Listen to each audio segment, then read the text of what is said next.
Welcome to the 21st century.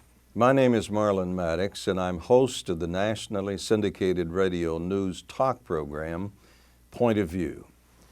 You know, the new millennium is already proving to be a time of incredible progress in the areas of science and technology, and our scientists are racing to discover cures for a number of devastating diseases. Unfortunately, what should have been an incredible advancement for the human race has resulted in the creation of one of the most unthinkable industries imaginable, the multi-million-dollar-a-year business of cutting up innocent babies and selling their parts for experimentation. For those who may be unfamiliar with this grisly practice, we'll show you how these modern-day Frankensteins are able to not only circumvent the law, but to utilize your tax dollars in the process.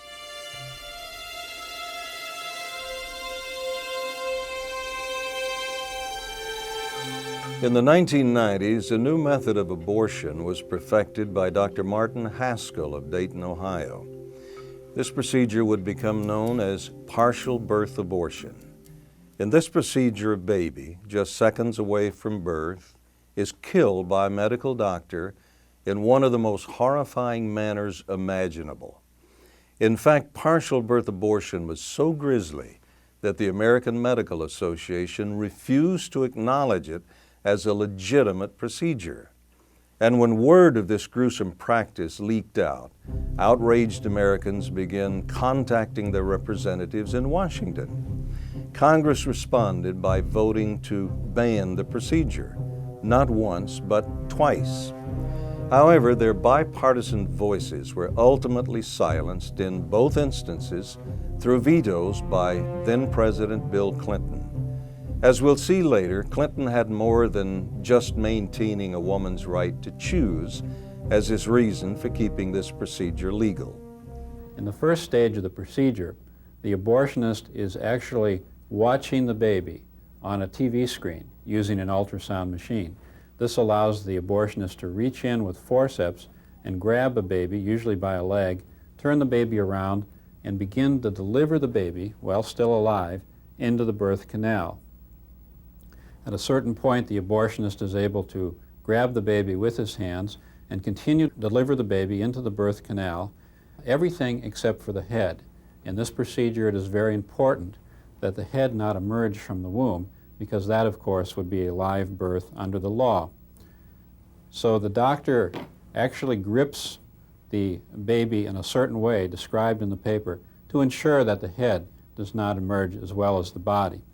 Then at the point where the entire baby has been delivered alive into the birth canal, except for the head, the doctor takes a long surgical scissors, such as this one, or some other similar medical device, and thrusts it through the base of the baby's skull, as shown in drawing number 4. This is generally what kills the baby. He removes the scissors, or the other puncturing instrument, and he inserts a tube, or a catheter. This tube is connected to a very powerful suction machine, which, when he turns it on, removes the baby's brain. This causes the skull to collapse, and the baby's head then emerges, completing the delivery of the dead baby. What determines whether or not you're a human being? Well, in the case of partial birth abortion, it has everything to do with location. Just think of it. As long as some portion of the baby remains inside the mother, it can be legally killed. Let's say the mother is lying here. Her baby's been pulled out of her womb about 80% of the way. Only the head remains inside. Did you know that according to a Supreme Court decision, this baby is not a human being? However, if the baby is moved about 3 or 4 inches this way, so that the head is outside the womb, then it's considered a human being and is afforded all the rights and privileges guaranteed by our Constitution. Now think with me. Is this logical? It'd be like saying, this is not a pencil, but if I move it over here, then now it's a pencil. The fact is, this is a pencil, whether I hold it here or whether I hold it here. And the baby is a human being, whether it's here or whether it's here. Now, the liberal politicians, liberal members of the press, and liberal members of the entertainment industry would label me a dangerous right-wing extremist for saying what I just said. But I would say that puncturing a baby's skull and then sucking its brains out is extreme. What would you say? Is partial birth abortion any worse than any other abortion? Well, every abortion kills a living, human, developing baby. But this type of abortion is particularly gruesome. It's killing a baby during delivery. This is a medical model of a baby at 4.5 months, 20 weeks. This is the earliest stage at which a partial birth abortion would generally be done. So this is the smallest the baby would be who is a victim of a partial birth abortion. Many are much larger. They called me up one day and asked me if I would work at the Women's Medical Center. And I told them I would because I didn't have a problem with abortion, or at least I didn't think I did. The first lady we did was 26.5 weeks pregnant. She had just found out that her baby had Down syndrome. And her parents and her boyfriend made her get this abortion. She didn't want it. As a matter of fact, she cried the entire 3 days she was in there. So we did her first because she was upsetting the rest of the patients. And we brought her into the operating room and put the gown on her, put her on the table, and put her legs in the stirrups. And we started an IV and gave her Valium just to calm her down so she wouldn't care what was going on. She didn't get a general anesthetic to knock her out. And I really thought those babies were dead at this point. I thought, they're not going to do this on a live baby, surely. Something's killed the baby. I don't know what I thought killed it, but they were very much alive, and you could see the heartbeat. And taking a pair of forceps, he went up inside the cervix and into the uterus and found one of the baby's feet and turned the baby in utero because it wasn't headed feet first. He has to bring the baby out feet first. So he brought that foot down through the birth canal. Then he went up and he grabbed the other foot and he brought it down through the birth canal until he had both of the feet on the outside. And grabbing his little feet with his hands, he pulled the baby out of the mother breech position until he had the entire body, everything delivered except for the head. And as I stood there, this little baby was kicking his feet and moving his little hands and fingers and very much alive.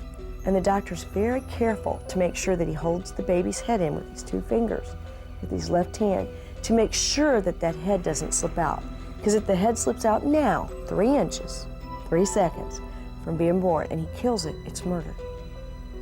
But as long as he leaves that head in there, and he's very careful to make sure that head stays there, it doesn't matter how he kills it. It's an abortion and it's legal in this country. And as I stood there in horror, I watched this. The doctor took a pair of scissors and into the back of the baby's neck, back here, he plunged those scissors. And when he did this, the baby jerked out in a startle reaction. And he took the scissors and he opened it up to make a hole in the back of the neck. And he took a high-powered suction machine and a catheter and he stuck that into the hole and he literally suctioned out the baby's brains. And they went down the tube and into a jar. And I almost hit the floor. I mean, I stood there and I thought, this isn't happening. This really isn't happening. I'm dreaming this. Please wake me up. And I choked back the tears and the lump in my throat. And I couldn't believe it. I could not believe it. I didn't want to be in there, but it happened. He pulled the head out and he cut the cord and he delivered the placenta and threw it in the pan. And he cleaned her up and he took the baby out of the room. And this mom wanted to see her baby. We tried to talk her out of it, but she does have the right to see it. So we cleaned her up and put a pad on her and walked her to the ultrasound machine room. And we cleaned the baby up and put it in a little blanket and we handed it to her. And I don't know what she thought she was going to see, but I don't think it's what she saw, because she looked down in his little face and she started screaming to God to forgive her. And she held him and she rocked him and she begged him to forgive her. And at that point, I couldn't take it. I had to leave. I ran to the bathroom and beside a toilet, I kneeled and I screamed at God and I said, God, why are you letting this happen? Why? Why does this have to happen? This is murder. I mean, I can't believe you'd allow this to happen. There were 7 of these done that day. Every one of the mothers were perfectly healthy. Nothing was wrong with them. They just waited later in their pregnancy to have an abortion. 1 baby had Down syndrome. The rest of them were perfectly healthy babies. The vast majority of partial birth abortions are performed for purely elective reasons. They're performed on the healthy mothers of healthy babies. Those are the facts. The abortionists don't want to admit that, but that's the reality of partial birth abortion in this country. How does stabbing the child in the back of the head protect the mother? That's just ridiculous. It doesn't make any sense. I know of no disease, no congenital anomaly where this type of procedure would be necessary in order to preserve the mother's health or to save her life. And it certainly doesn't do anything for the life of the baby. The partial birth abortion method is not recognized by the medical community. It's not found in any textbook. Matter of fact, the reason that it's not recognized is because it puts women's health and their reproductive chances at great risk. It does not lessen their risk for having problems, it increases their risk for having problems with future pregnancies. You have to do what the older obstetricians called a podalic version. Reach into the uterus, find the baby's feet, turn the baby around in the uterus, extract the feet in a breech delivery, and then just before the head is delivered, destroy the baby's life by sucking out its brain. Just that podalic version alone is a very serious threat to the future of that mother's uterus.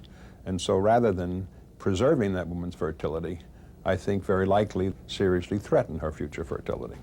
The abortion industry claimed that this was a very rare procedure, done only a few hundred times a year, and only in the most extreme medical necessity. And much of the major news media adopted that claim and presented it to the American people as fact. It turned out, in fact, it was known all along for those who actually investigated the matter, that these claims were false, that partial birth abortions are done thousands of times a year, that the vast majority of these are done on healthy babies of healthy mothers. The procedure involved in this case is extremely rare. It involves tragic and traumatic circumstances late in pregnancy in cases where the mother's life or health is in danger. They are rare. They are exceptional. They are there because a woman's life and health is in danger. So what is before us is a bill to outlaw a medical procedure that is rare, that is used in the most tragic circumstances. In fact, these abortions take place only when the life or health of the woman is at risk. The public out there has no clue of what's going on behind these closed doors. They just hear abortion, well, abortion's a woman's right. You know, she has a right to do what she wants to with her body. It wasn't her body they was doing it to. It was those little tiny babies that they were doing it to. And it was just incredible. I don't think I will ever get over seeing those babies move and flinch from the pain that was being inflicted in them. And then looking down into that little boy's face. If I've ever seen an angel, it was that day. Some have likened this chart to a depiction of an appendicitis operation. My God. Appendicitis. That's not an appendix. That's not a blob of tissue. It is a baby. It's a baby.